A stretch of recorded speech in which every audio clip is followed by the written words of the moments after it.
want to welcome you all to the Brennan School's annual lecture that's presented each year by the holder of the Doris and J. Christopher Chair in Business Ethics. Can you hear me? This is great.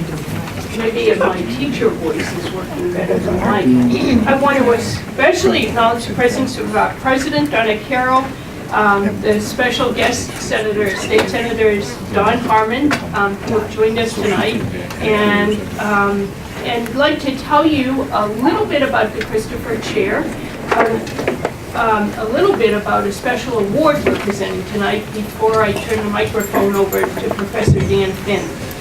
The Christopher Chair is a vital element in the Brennan School. It's a visible reflection of our mission.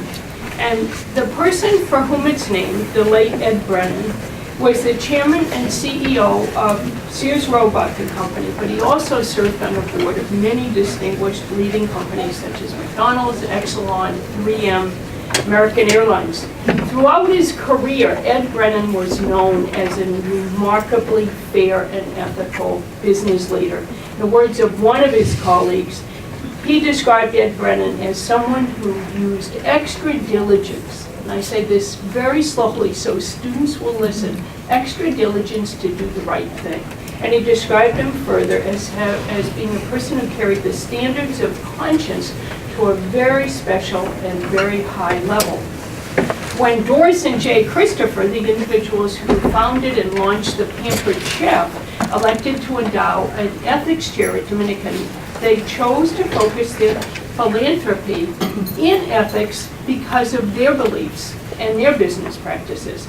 And they showed great foresight in doing so because despite all the changes in how business is conducted, all the things you're learning in your classes now about the rapid pace of business, global expansion, the speed of technology, the need for practical skill and understanding of ethics is much more important now than ever before.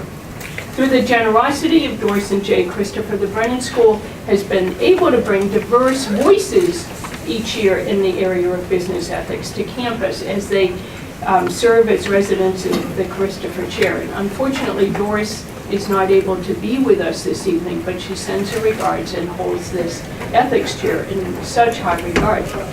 I want to note that this is a very special year for Dominican's Brennan School of Business as we observe our 35th anniversary of graduate business education. But we are also commemorating something special too, and that's the legacy of Father Samuel Mazzucchelli, a native of Italy who founded the Cincinnati Dominican congregation, established a number of parishes throughout the Midwest, and launched that school, St. Clara Academy, that would eventually become Dominican University. Father Sam, as we sometimes refer to him, was known for many, many fine qualities. He's really a Renaissance man in the truest sense of the word. He was a person of great vision. He had great respect with his appreciation for the service to the Indians of diverse cultures, and had thoroughly engaged with the civic community, acting as a leader in these pioneer and wilderness towns that were growing and developing. There are other aspects of his character that we won't focus on tonight, but that make his name one that's truly venerated at Dominican as we grow to learn more and more about his background and accomplishments.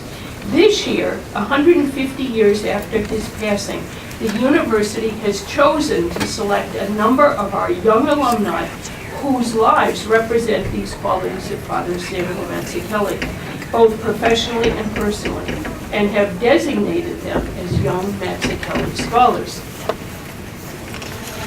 Given the lifelong work of Father Mazzucchelli and the Brennan School's commitment and focus on ethics-centered management education, it is very fitting that here at this lecture, the annual Christopher Chair in Business Ethics Lecture, we present our young Mazzucchelli model, and I'm very proud to introduce Mr. Roberto Sepulveda. Roberto, would you mind coming to the podium so we can embarrass you?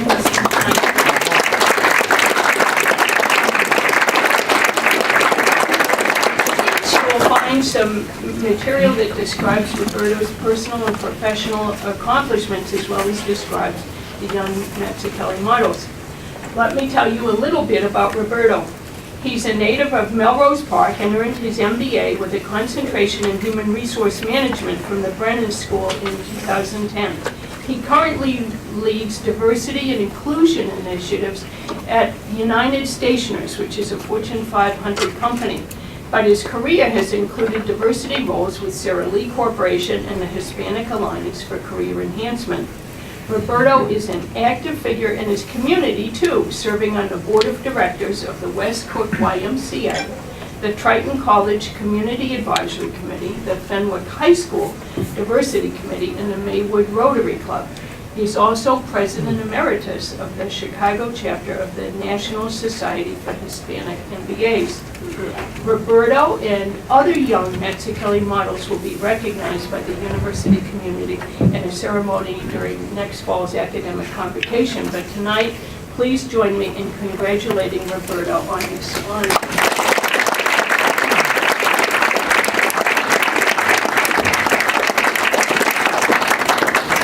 We will suitably frame and make certain you hang it in your office so people will treat you with great respect. Congratulations.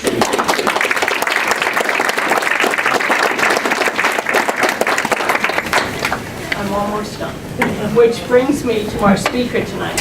The Christopher Chair in Business Ethics, as I described, enables us to hear from leading voices in the field.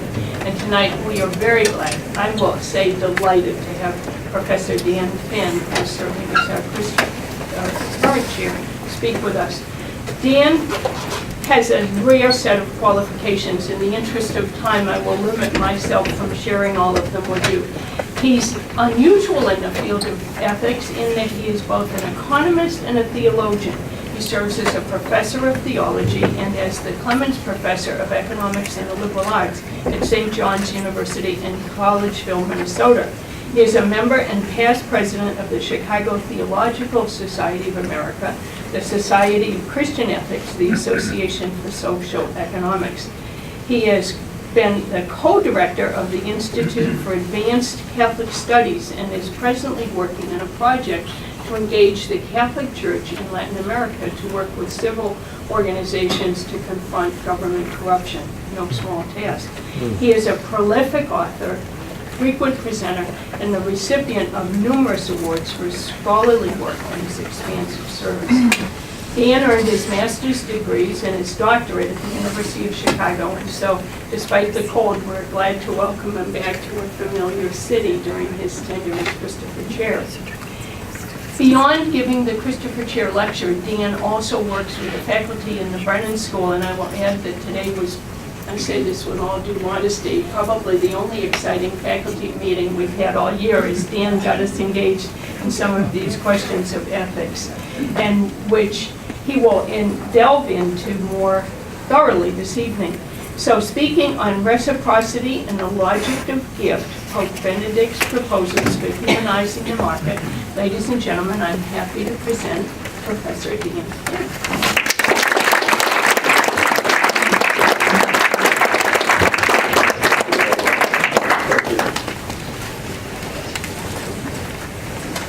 I'm going to pull this over just so I can put my paper with the slides. I know I do better if I know what's coming next, and I don't remember everything. It's an honor to be here.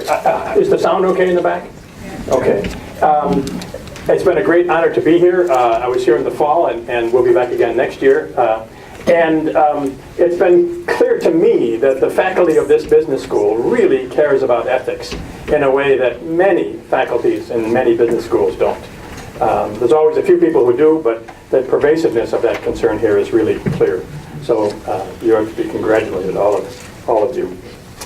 Anyway, I'd like to talk a little bit about Pope Benedict. We hear a lot about Pope Francis these days, and some of the questions people ask are they on different pages somehow, right? And of course they're not. Pope Francis has a more prophetic, I'm getting a little feedback. I wonder how I can prevent that. Did this get off? This one's off. Okay, anyway, but a more prophetic edge, much more critical of capitalism in his speech. But of course, he knows this very well from his own work in Latin America. But I think in substance, there's not much difference between the two of them. I know that both want, Francis, for example, talks about the vocation of the business person. So he clearly does want people who are involved in business to be thinking about what this means for them. I think that Benedict has provided an insight that could be quite fruitful. And so I'd like to talk about that this evening. Basically, when we think about ethics in economic life, I'm not going to talk about these things, but only to locate what I'm going to talk about tonight. One of the questions is, what are the rules for markets, the laws and regulations, the things we want to make sure never happen in a market, whether it's murder or other things that we would forbid. The second is providing essential goods and services for those that can't provide for themselves. And everybody from left to right in the political spectrum has a list of things that are so essential. Even libertarians want police services to be available to even the poorest person who can't pay taxes. And of course the question is what's essential, and we know that Catholic social thought has a lot to say about that. Number three is what I'm going to talk about tonight, the morality of organizations and individuals. And the fourth is the importance of a vibrant civil society, all these voluntary organizations in the world. So this is only part of what Catholic social thought has to say about ethics and our life in business and economics. So we might ask this question, what is the connection between our work life and the rest of our life? Whether we're running a business or whether we're just working for one. And so the question is, what's our goal? And here's Augustine of Hippo, St. Augustine, who said, everyone wants to be happy, including those who live lives that will not make them so. Right? So we all want to be happy, but it's a tricky thing to live a life that will actually make you happy. And of course, Augustine thought a lot about what happiness is. And ultimately, for us Christians, it's clear. He says, this is a prayer of his, you have made us for yourself, O Lord, and our hearts are restless until they rest in you. We believe this as Christians, that we will be restless until we rest in the Lord, we rest in God. And so many things that we're about every day, whether we want to think about getting that promotion or buying that new smartphone or whatever it is, these things that leave us restless even after we've accomplished them. The question of human fulfillment is really important. Now, and this score, economics is not very much help to us. The answer from economics is getting the most possible of what you want. Right? We sometimes talk about maximizing utility, for those of you who have had the privilege of taking microeconomic theory.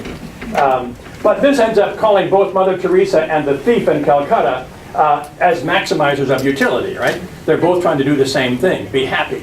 And a critical moral difference is missed in this way of talking about things. And so one of the things I think that Benedict is raising for us tonight is, can we think differently about what it is to be fulfilled? What it is that we're thinking about? So one of the things we might say is that achieving goals isn't necessarily fulfillment, because sometimes my goals are not always the right ones. We know that advertisers shape our goals, our culture shapes them. I have goals that I wish I didn't sometimes. And secondly, I often don't act in accord with the goals that I do have. Think of the efforts to be on a diet or your New Year's resolution, or more generally, human sinfulness, right? St. Paul tells us, that which I would do, I don't, and that which I ought not do, I do. And we are sinful creatures. So there's a problem with our goals and with achieving them. And so what Benedict is trying to ask us to think about in the economy is to bring together these two great concerns of Catholic social thought about economic life, both charity and justice.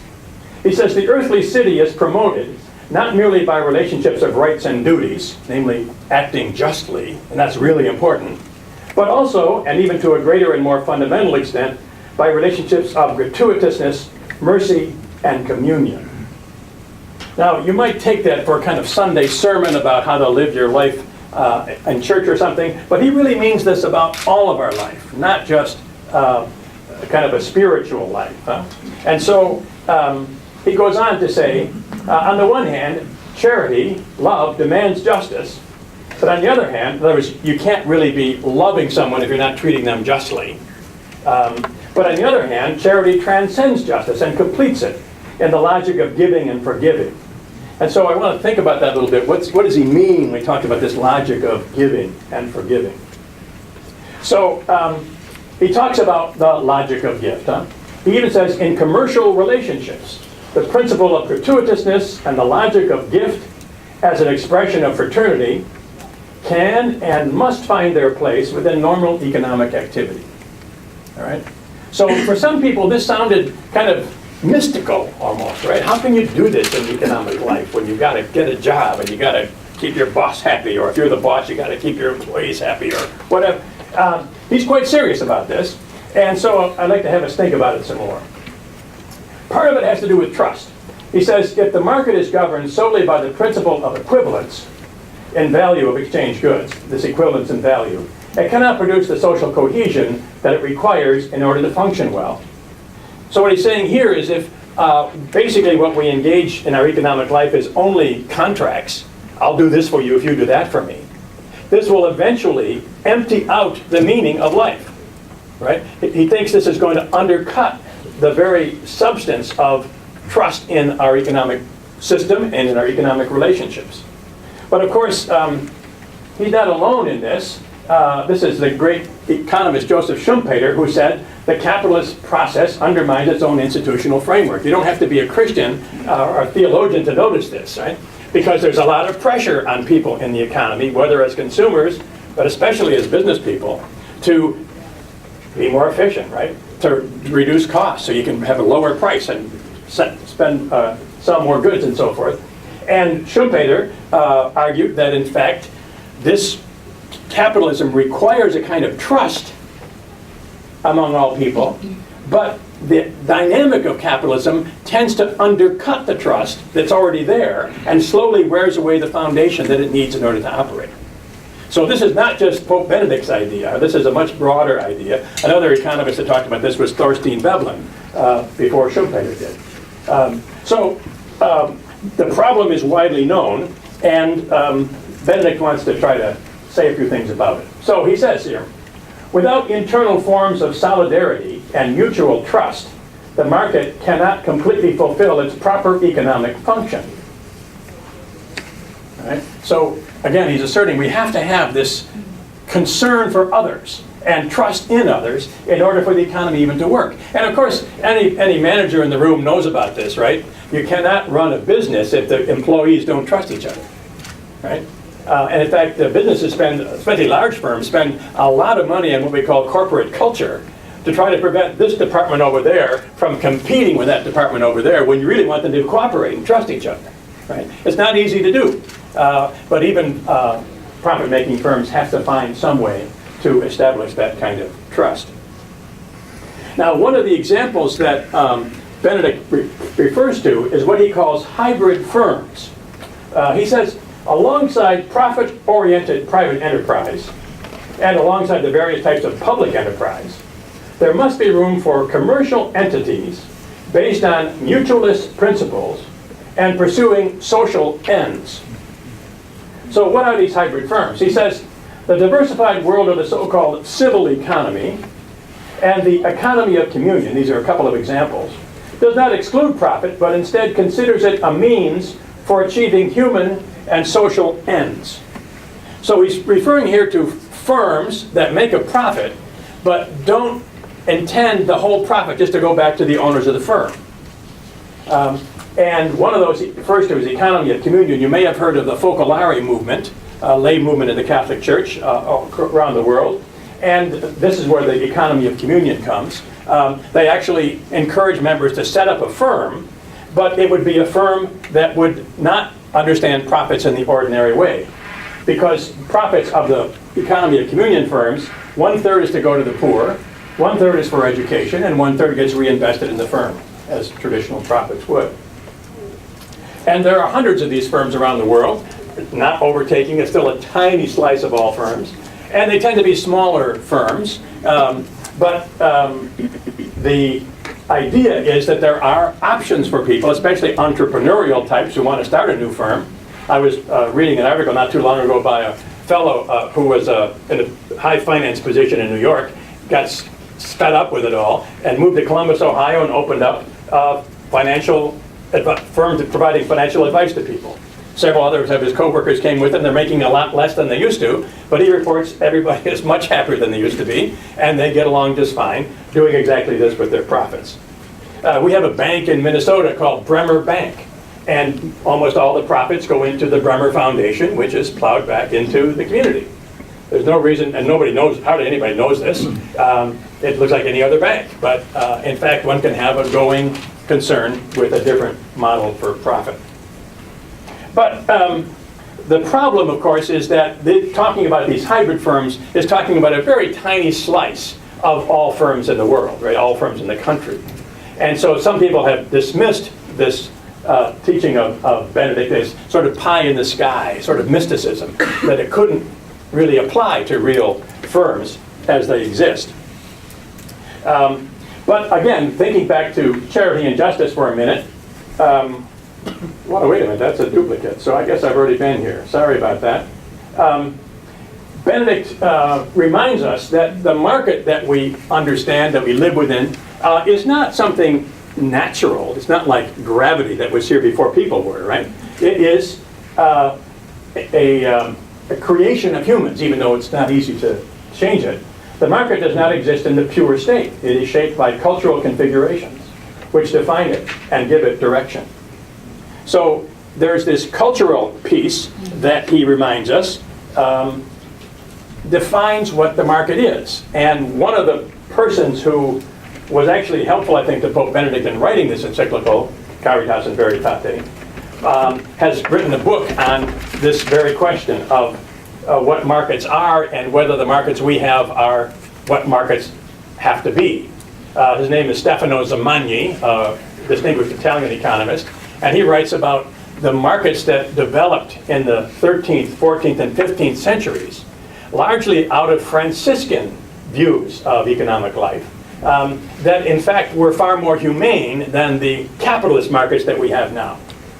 And so his argument is we can have different kinds of markets than we have now if we were to choose to do so.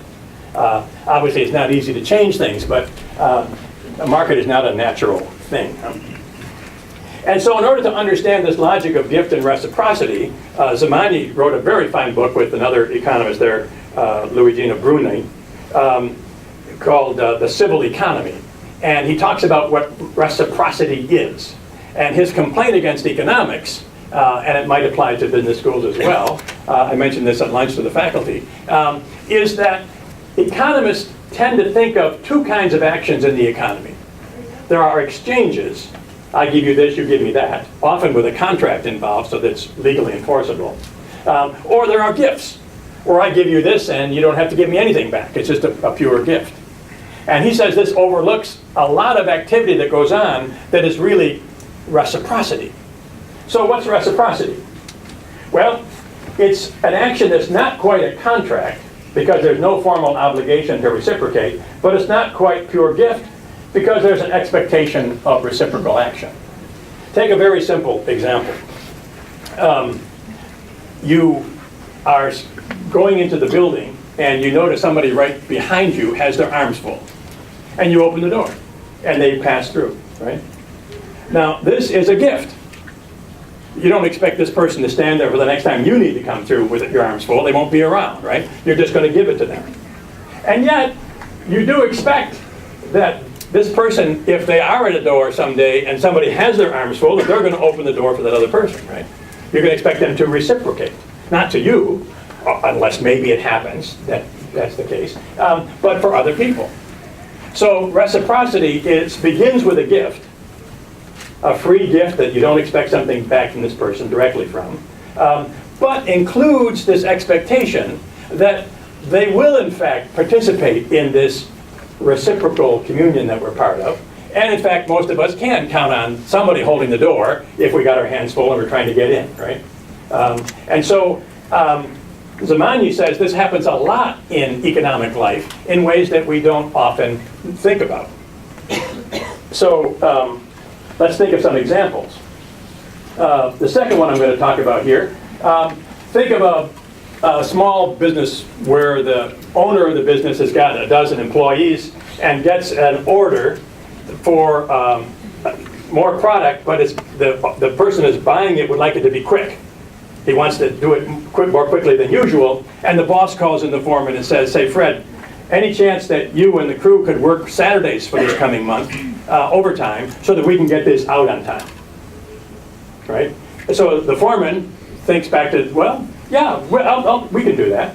It's not part of the contract. He doesn't have to do that. They can say, no, we're too busy, we can't do that. But he says he will, as a kind of gift to the boss. On the other hand, he also knows that someday he may want to take an afternoon off to see his daughter play soccer someplace, and expects the boss to say, sure, go ahead and take the afternoon off. And then, of course, the foreman turns around and has to talk to the crew, right? He's got the same problem. Would you guys be willing to do this for the boss? We'd like to get this out earlier than we could otherwise. And, of course, they have the same process. It's a kind of gift. Okay, yeah, we'll do that. But they also know that there'll be some reciprocity someday. Not a contract, and not a pure gift, but a reciprocal activity. Small businesses, I think, often do this, where two businesses are relating to each other, where they do this pretty regularly, and this time around, well, yeah, I'm going to give you a break on this for whatever reason, because of a particular circumstance, but that's okay, that's fine, because I figure eventually someday you're going to give my firm a break in the same kind of way. Again, not contractual, nor is it a pure gift, but reciprocal. And I wonder, people here who have experience in large businesses might be able to speak to this when we get a chance to talk about these things. Maybe even in large businesses, it's possible, occurring already perhaps. And I don't have the experience to know that, but I'm guessing that the purchasing manager for a large firm has relationships with Perks and other firms, and there's always a little room for, not everything is contracted, and some sense of this reciprocity.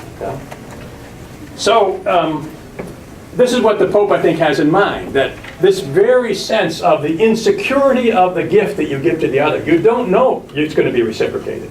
But that's okay. It's part of how you do this. And of course, this is what creates trust. It's when someone actually makes that kind of a gift and then eventually realizes the other person reciprocates, right? This is how we can learn to trust one another. And so, it's a way of thinking about our economic activity that includes this logic of gift, even though it's not some kind of pure gift. Now, it's easily possible to misunderstand this process, and we economists generally do. The economic model misunderstands reciprocity as if it were a rational calculation that my expected future return from helping strangers outweighs the cost of my doing so. I'm making a calculation, so I'll do it. Right? That's the economic analysis, right? I'm only trying to maximize my goals, and I'll do it only if it looks to me like it's going to pay back more than it's going to cost me. But this is a kind of reductionism, a simplistic interpretation of complexities, the Pope is saying. That in fact, in life, we have a more complicated way of relating to each other. We call it reciprocity. And analyzing it as if it were a calculation actually demeans what it is. But even more important, it starts teaching people that the reciprocity doesn't exist. It's all a matter of calculation. And there have been some studies, a new development in economics is what we call behavioral economics, where economists go out and do little experiments with people in the mall or at college campuses and so forth. And one of the experiments was to give students in several different courses, have them come in and engage in a game where you're invited but not required to be generous with the other person. And they keep track of what percentage of students act that way. And then they look at the results when it happens again at the end of the course. And it turns out that at the end of introductory economics, students are more selfish than they were when they went in. And in other courses, it didn't have any impact on them. Well, why is that? Because economists say this is the model of human action, right? People are out there trying to maximize their utility. And if you think that's what everybody's doing, it's a lot easier to start doing it yourself, right? Life is just about calculating how I can get as much as I can from what's available. So, up to this point, we've been talking about this in a more personal way, but there's also this awareness that this reciprocity actually changes an organization, or it can at least, changes an institution. And here we need the notion of social capital. There are many different definitions. Here's one simple one. It's a kind of institutionalized trust that allows people in an organization to have confidence that others will treat them well. Right? If you've done this reciprocity thing back and forth with your boss and with your subordinates, and you feel like, gosh, this is an organization where I can feel trusted. Well, they see me as trustworthy, I trust them. And a lot more can happen compared to one where you don't know if you can trust anybody, you make this and you might get slapped and or whatever. And so social capital is a kind of stock of trust, just like the water in a bathtub is a stock of water. Right? Trust itself is a flow. Trust flows, and the more trust you have built up in your organization or in your city, the more stock of social capital you have. And one way to think about this earlier comment about capitalism is that there's water coming in, but there's also water going out the drain. And Schumpeter's argument was there's more water going out the drain than coming in a capitalist system, and you have to worry about losing that stock of trust that you need to have organizations work. So I can't claim that all these things are in the Pope's mind. He didn't go into all this detail, but I think that's the kind of thing he has in mind for how what might appear to some to be sort of mystical almost is actually has a pretty practical implication. So one of the ways to think about this then is that social capital is a stock of trust in an organization. Some organizations have more social capital than others. An ongoing generation of trust is the flow that increases the stock of capital. Right? If people become more trusting of each other in your organization, you're increasing the stock of social capital. And the key idea here tonight is that reciprocity is what generates trust. There's a kind of trust that comes from a contract. You know, I sign, you sign, but we both know that the judge, if either one complains, is going to make it happen, right? So you don't need really that kind of trust that you have in reciprocity. So the notion then is that reciprocity is what makes this happen. And rather than ignoring it as it doesn't exist, what we need to do, I think, is to talk about it more and ask, are there ways in which we can increase the amount of reciprocity in our organization, rather than decrease it by more contracts and legalistic ways of going about things. Now, I realize at the same time, we live in a very litigious society, and firms have to be very careful that they don't get sued by so-and-so for this, such and such. And so there's clearly a place for contracts. There's no question about that. When possible, we might conclude from this, firms need to move self-consciously away from contract toward relations of reciprocity if you want to increase the social capital in your firm. Now, there are a lot of studies that say the more trust you have, the more efficient your firm is, right? I'll let people who have more experience in business tell me about that. But the notion is, if you can't trust one another, you have to spend more money and resources on checking up on people, right? On compliance issues. But if you can trust each other, you don't have those kind of problems. Not nearly as much. Again, I don't want to be Pollyannish about this. Big firms have a certain abstractness about their character. But at least I think that's the promise that Pope Benedict holds out to us. But to return here at the end with just two more quotes, and they're both from Pope Francis. He recently spoke to a group of students.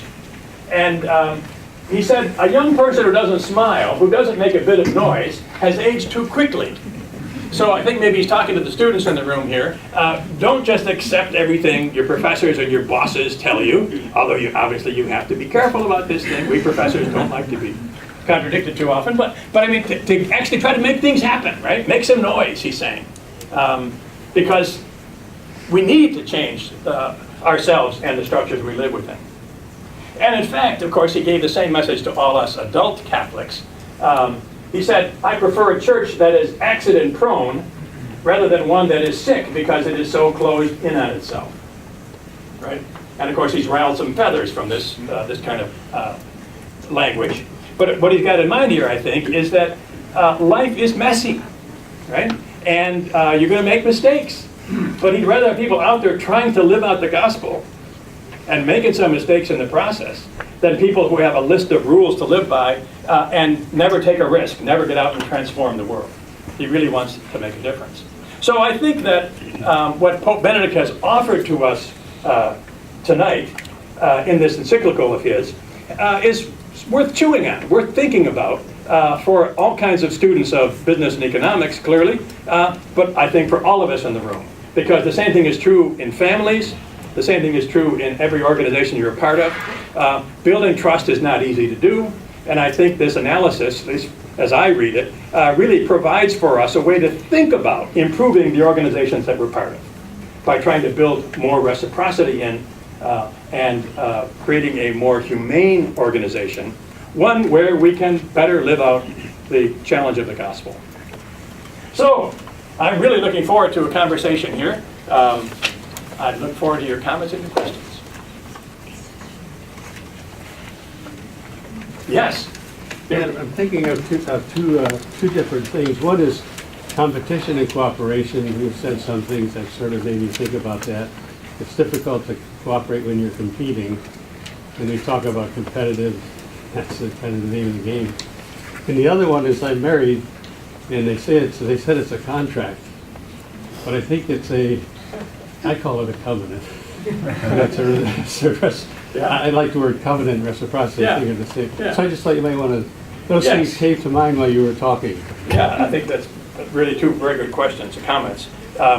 Clearly, competition happens in the market, and that's part of why we like markets. Competition can be nasty sometimes, but it's also one that's going to keep me on my toes, right? And if there's a new process for being able to produce electricity in a more efficient way by using solar and wind and so forth, and I'm an electric company, I want to be open to that rather than just keep going with what I'm doing, or whatever the process is. So that sometimes that competition can be quite helpful, sometimes it can be hurtful, and we can't always control that. But you're absolutely right, there is a competitive side to the market. And I don't think Benedict is denying that, but asking how are we going to exist within that competition. And regard to marriage, of course, I think the difference here is whether or not my wife and I count up the number of times each has done the laundry to see whether it's fair or not, or whether we just do the laundry when it's needed. And although I must say, every few years, one or the other of us starts counting and wonders if the other's really holding up their side of the bargain. But on the whole, and we work a lot of things out that way. I cook from Monday, Tuesday, and Wednesday. Sunday, Monday, Tuesday. She cooks Thursday, Friday, and Wednesday. And it's predictable. So I don't want to pretend as if those kind of agreements are somehow wrong. I think they can be quite simplifying to decide who's going to do what. But at the same time, everything can't be measured, as you're implying. Otherwise, you've got a contract, not a covenant. And marriages don't work very well. Yes? Dan, this is an example about competition. There's two very old breweries in New York. They're competing because it's a small segment of the market. They're not Budweiser and they're not Miller. And about 2 years ago, the one they're both union breweries, by the way. The one in Utica had a fire, and the other one, which you're very familiar with on St. Paul Boulevard on the Genesee River. We grew up in the same town. Called them up immediately and said,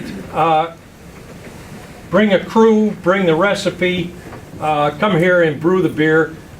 We'll cut time off of our work day. You can have the place for the weekend, whatever you need. And this arrangement lasted for a few months until the Utica Brewery got back on its feet, and they interviewed the firm on the Genesee and asked him, why are you doing this? This is your competitor. And he said, we've known these people a long time. We're in the same business. We have to support each other. We're craft brewers. That's all he said. But what I got out of that is that there was some reciprocity there, but nothing explicit. Yeah, it could have happened to them. That's a great example. I got to read about that. You don't have to read about it. You just or typical. yeah.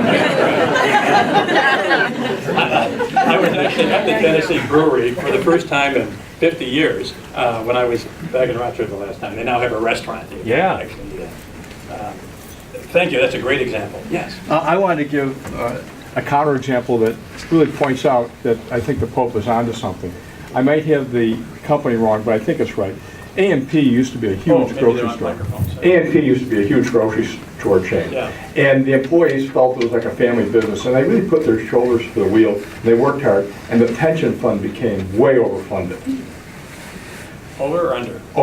Way over. This is when A&P was formed. Yeah. I believe it was a German firm bought A&P, and the first thing they did is they replaced the pool of reciprocal social capital with a contract, and they extracted the value, paid it out to the owners, the new owners, and they told the employees, well, you got the contract that says you'll get your annuity. And of course, the employees had sacrificed long hours and all that. Yeah. But the employees also knew the world markets go up, the markets go down, and this is overfunded now in the good times, but there'll be bad times. And so there's an example where if there are these reservoirs of social capital, there's a real incentive for what?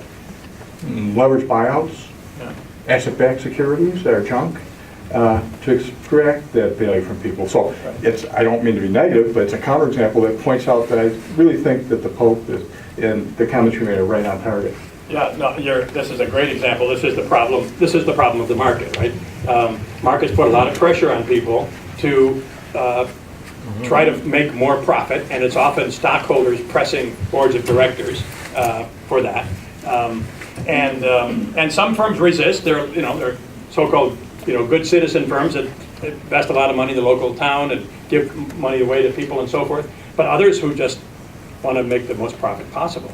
And this is where this insight that we've got to have this kind of trust and reciprocal relationship with one's community.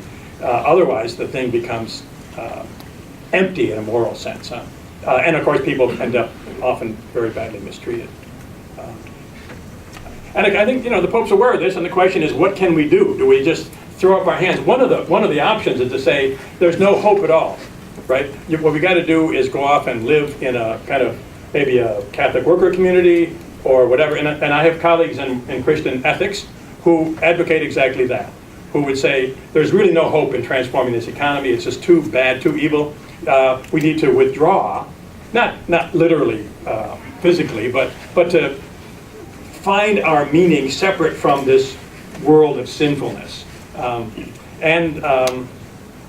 don't buy that. I don't think the Pope buys that. I think he's trying to find a way to, and Benedict Francis as well, find a way to say, no, we shouldn't give up. We are a church, not a sect, right? Sext, withdraw, S-E-C-T, withdraw, and live a life like the Amish, and that's a responsible Christian life. But a church is engaged in the world, right? And we're trying to make a better world as part of the gospel, and not just live our own personal lives as well as we can. Yes? Dan, I was wondering, people have done research on this. Are they economists? Have they looked at the world of diplomacy? It sounds to me like this is a lot of what goes on in diplomacy.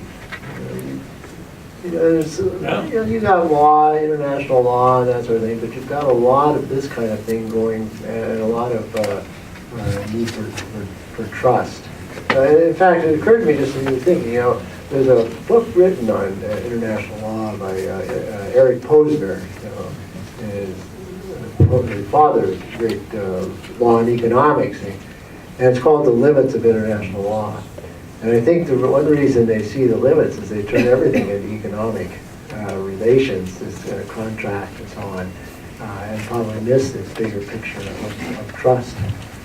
So it just seems to me that the world of diplomacy is a world that you could look at for examples of this kind of reciprocity. That's a very helpful comment. I think that's a good analogy for us. Yes.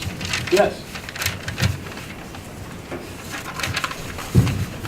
Does the church hold those members who are rich accountable for not being cooperative with the ones that don't have enough or are poor? Does the church hold them accountable? Well, depends what you mean by accountable. It certainly claims they are accountable. It has no power to make anybody accountable. But starting with the Hebrew scriptures, there are part of the Old Testament are rules about ownership of land. And if I own a field of grain, I'm not allowed to harvest the corners of the field. I'm supposed to leave it there for the widow, the orphan, and the resident alien, the poor of the day, even though I own the land, right? The fathers of the early church said very clearly, if I have more than I need and you have less than you need, I have an obligation to share with you. And so Augustine, the great theologian, said to his people, he said, when you give something to the poor man, don't think you're giving him something of what is yours. You're giving back what is his. That part of ownership is an obligation that if I have more than I need and you have less, I need to help you out. And clearly these days we're much more attuned to the question of incentives. And the church has never been in favor of just supporting lazy louts, right? I mean, Thessalonians, right? Paul says, if you don't work, you don't eat. That is to say, if you're able-bodied and won't work, you're not going to get a handout from the community. And of course, the vast majority of people who are poor cannot support themselves. Children, the elderly, other folks that are even looking for jobs and can't find them. So there's very strong statements. John Chrysostom, who was the Archbishop of Constantinople, one of the greatest cities of the East, he was 3 times evicted from the city by the emperor or the empress, depending on who was in charge at the time, because he would Sunday morning give these sermons right there, these people sitting in the front row, of course, and tell them they've got to share with the poor. And the people brought him back each time. He died on the 3rd trip. But so there's a very strong history in the church of insisting that those of us who are prosperous, and of course that's not just the very rich, it's also those of us who are prosperous. I'm on the world stage, I'm a very prosperous guy. Of course, I also have tenure, so I can go a long time, get 3 square meals a day from my university. But that we all have this obligation, if we have more than we need, to share with those that have less. So it's a great question, and there's very strong statements. And I could carry on with the current popes if you wanted, but yes? I have a question, and this is segueing with Professor Alonzi's comments.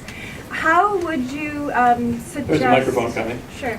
How would you suggest that the idea of reciprocity be introduced into the major corporate culture when there is no clear ownership, and so much of the ownership is there looking for the next quarterly report, and all these hedge fund managers who have sort of no bias towards the company or the ethics, but instead to their clients? Yeah. Well, I'd like to hear from people in the room that have more experience than I do there. I think, as we heard, there are very successful business people, including donors to this organization, that have somehow held this together, right? Somehow had very responsible firms, but who also were providing profit to their shareholders. And often the argument is sort of long-term value rather than this quarter's value. And if you make that argument articulately, I think it often works in the corporate world, but I'd want to hear what people think about that.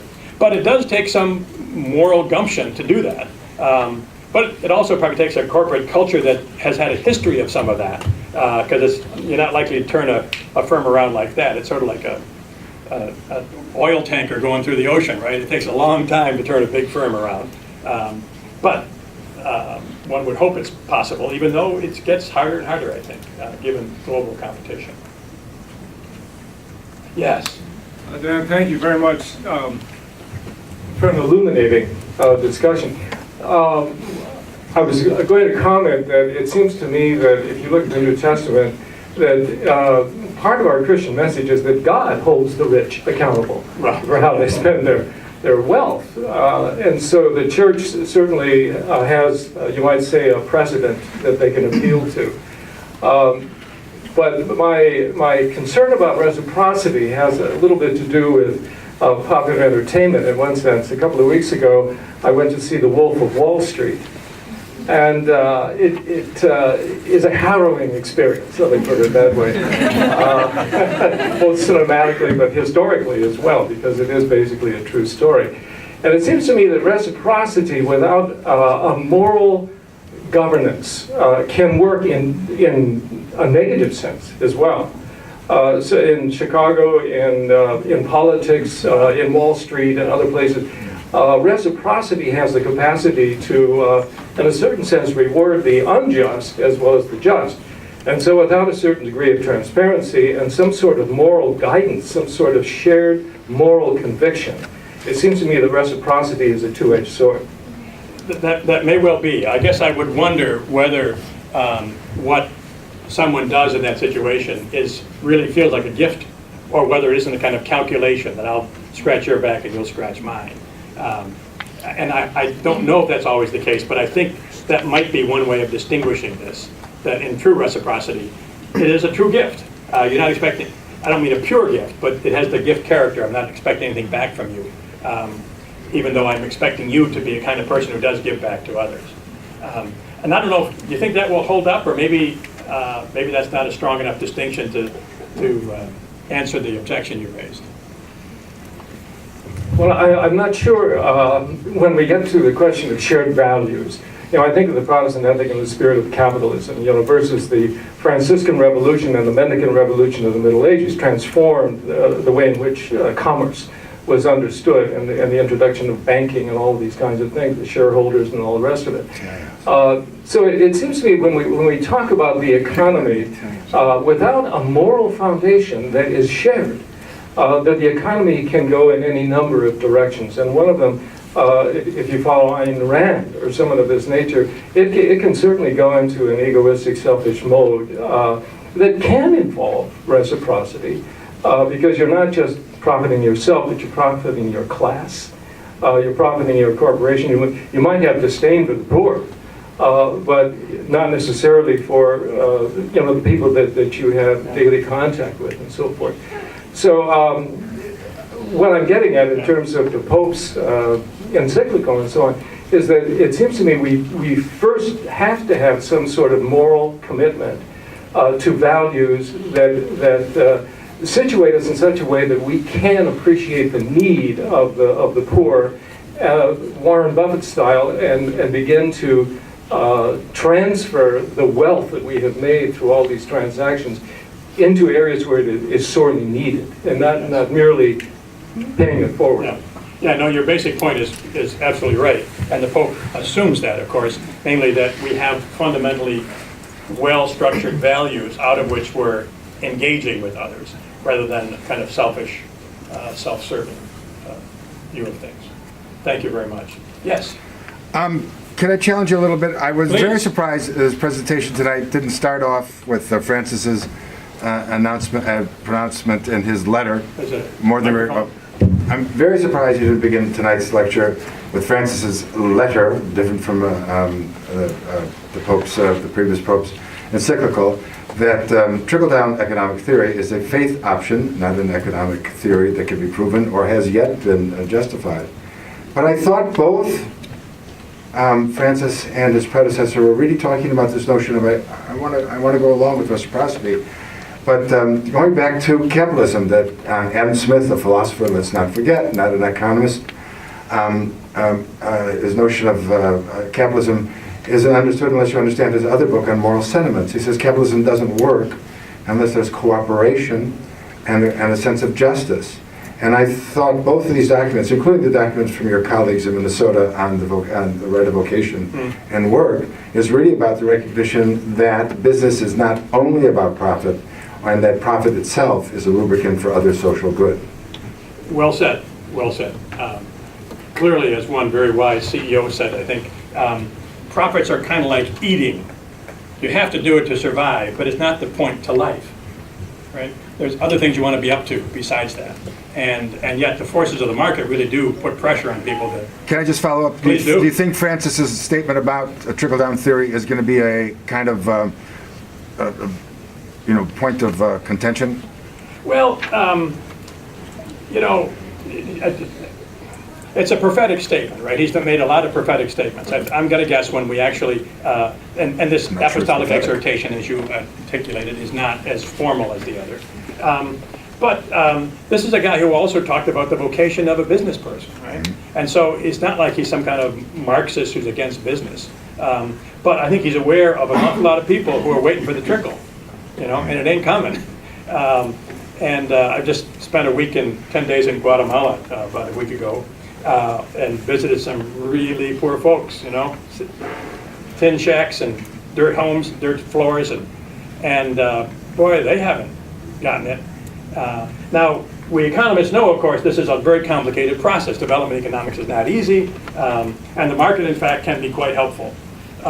The one thing that encourages me is that both people on the left and the right, I believe, hold that the ideal is that each family should be economically productive and shouldn't have to depend on handouts from other folks, but should be able to support themselves. Not in a selfish way, but you want to have the earners in the family who can take care of the family's needs. And now there are very different recipes for how to get that to happen between right and left. But I think there is some hope based in that we need jobs for one thing, right?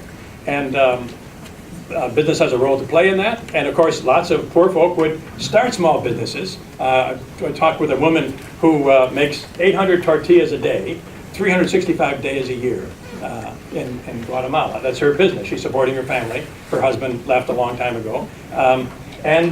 She hires 2 local women to work with her. This is a kind of generation of jobs in a very small scale that is going to be part of whatever kind of economic growth development these very poor communities have. So on the one hand, the trickle-down statement misses the role of markets that can be quite helpful. But on the other hand, it also recognizes that often markets don't really trickle down the benefits to the poorest.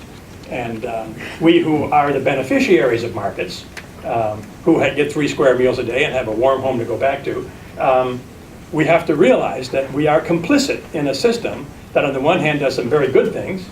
There are now 150 million people in China who aren't poor, whose grandparents were absolutely poor, and markets have a lot to do with that. But at the same time, there's even far more hundreds of millions around the world who can't support their kids and who feel pretty bad about not being able to put food on the table. Yes? I would like to thank Al for mentioning the theory of moral sentiments, because if you just take, thanks Al for mentioning the theory of moral sentiments, because if you only take wealth of nations, it's like taking half the double helix. Yeah. And it really guts the... That's a great image. I never thought about that. In the Wealth of Nations, though, when Smith talks about markets, implicitly he's talking about markets that have a break on them called competition. And so would you speak to the type of markets we have? Do you see competition there? Are there externalities? Are there public goods? Is there asymmetric information? Is there monopoly power that really invades that reservoir of social capital? The answer is yes. Obviously, there's a lot of theory that goes into this, and economists have really helpful ways of talking about the dysfunctions of the market if we listen carefully. And therefore, I recommend to all students you get as much economics as you can before you leave college. But at the same time, as a discipline, we also get some things wrong, like this view of human, and I know you know that better than anybody. So. We live in a complicated world, right? In an ambiguous world, both the moral realities we live out and our ways of thinking about the world. No one of them is perfect. We've got to be able to move from one way of thinking to another in order to use prudence to understand the particular problem we're trying to address. Yes? If I could just make a comment trying to tie together what Richard Woods and Al Gini were saying with the question that this lady had. I think a big problem that's constant in all these things is definition of term. Of course. And when you talk about profit, what is a profit? Eddie Murphy ended up suing a movie company because he took a lower salary for a share of profits. The movie made hundreds and hundreds of millions of dollars, but they kept saying, but there were no profits. So it's how you define your terms, what's an expense, what's income, and things like that. But same way with reciprocity, how do you define the term and what it is? But with the lady's comment on what do you do, with the large companies that are so controlled by the stock market. Someone wrote an article, I don't remember who, when Richard was referring to the Middle Ages and the like, comparing the family to the monasteries of the Middle Ages. And I think some small businesses are also the monasteries of our current ages. And if you have a group of people in business and in life and in family that have a shared definition of terms and in values, they're the ones that will be preserving these values for the future, to go on past the dark ages, if you will, that we go through with some of the economy today. Thank you very much. Other comments or questions? I don't know how we're doing for time. I hate to cut off questions, but I think a lot of these students are going back to learn economics after I'm. Oh, okay. Exactly. Do that. Thank you so much for the wonderful comments and insightful.